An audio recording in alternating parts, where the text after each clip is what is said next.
دوستانو السلام علیکم.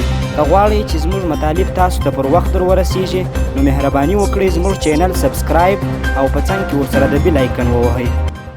په قطر کې د طالبانو د سیاسي دفتر یو پلاوی د ملا عبدالغني برادر په مشرۍ لا هم په اسلام آباد کې دی چې نن جمعه د ملاقاتونو په هکله معلومات رسنیو ته نه دي ورکړل سوي.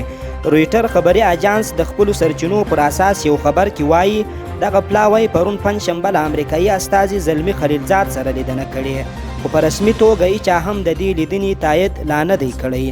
په اسلام آباد کې د طالبانو د رژیم سفیر او پخوانی طالب چارواکی ملا عبدالسلام ضعیف بیا وایي چې پاکستان د باور وړ هیواد نه دی. ضعیف ویلي چې که څه هم پر هغه هیواد باور نشي کېدای، خو افغانان باید په ډېره هوښیاري سره پر مخ ولاړ سي او کوم غلط سیاسي قدم وانخلي. د ولسمشر ویان صدیق صدیقي وایي د طالب پلاوي د پاکستاني چارواکو کوربتوب د هیوادونو ترمنځ د ټولو اصولو خلاف عمل دی.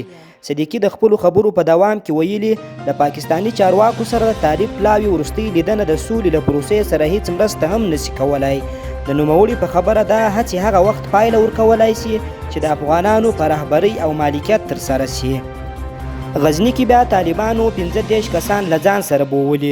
د غزني ولایت د خواجه عمرۍ ولسوالۍ د دیاجي سیمې اوسیدونکي وایي وسلوالو طالبانو تېره شپه پر یاد کلي تر برید وروسته د سیمې 15 ځوانان له ځان سره ناڅرګند ځای ته وړي دي. دوی وایي نه پوهیږي چې طالبانو یاد کسان په کوم جرم له ځان سره وړي دي.